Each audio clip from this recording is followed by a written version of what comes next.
Hi and welcome to Golfing Partners YouTube channel and another in the series of practice games and practice drills that can be done at home. And be sure to hit the subscription button so you get notification of further lesson uploads. Today's focus is on chipping, and I'm going to be using a number of alignment sticks and placing them on the ground to create imaginary rungs in a ladder. So this will give me the ability to practice my distance control when chipping. So I've measured 5 paces from where I'm going to play the balls from, and then placed the first stick on the ground. Then I measured a further 3 feet to place the second stick on the ground, and then another 3 feet for the third stick, the same for the fourth stick, and another 3 feet for the fifth stick. So I'm working in 3-foot increments between the rungs on the ladder. So for the purpose of this practice game, I'm going to be using my 54° sand wedge, but I'd like to stress that any club can be used, and I would recommend using a club that is relevant to the space you're practicing in. I've also got 6 balls I'm going to be using for this particular game, and the purpose of this is to chip balls over the rungs of the ladder. So I'm going to start off by chipping my first 6 balls over the first rung, but trying to land the ball short of the second rung.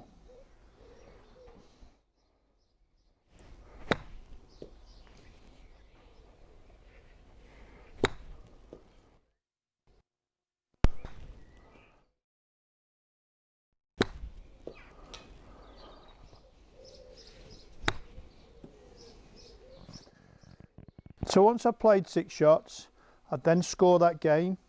So the way I'm scoring is I'm measuring how many times I've chipped the ball over the first rung of the ladder, but the ball has landed with the first bounce short of the second rung.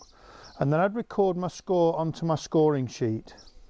And then I'd purposely pick the 6 balls up and play the same game again. So I'm trying to challenge the score from the first game within the second game.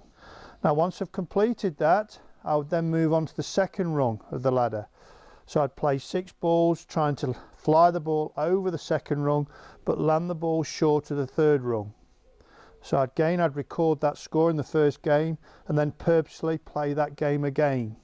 So I'd work my way down the ladder playing at all 5 rungs and constantly recording my score with the 6 balls with each game and then playing that same game again. So I'm trying to challenge the score with the second game against the first game. So that would give me an idea of distances that I'm good at, distances that I'm weak at. So that starts to tell me what I need to practice. So a second variation of the ladder game is using 1 ball at a time. So I'm purposely looking to chip the first ball over the first rung on the ladder but land short of the second rung. Now if I'm successful, then with ball 2 I'm trying to chip over the second rung but short of the third rung. And then with ball 3 I'm trying to chip over the third rung but short of the fourth rung, and so on. Now if I miss a shot, I'd purposely move back a rung, so I'm costing myself distance. So I'm looking to complete the ladder in consecutive shots, but if I fail in a shot I have to take a penalty shot and come back a distance. And then once I complete the ladder, I'm recording my score. So however many shots it takes me to complete the ladder is my score for that game. And then I'd look to play that game again and try and challenge the score from the first game in the second game. So I'm trying to reduce the amount of shots that I've played to complete the ladder.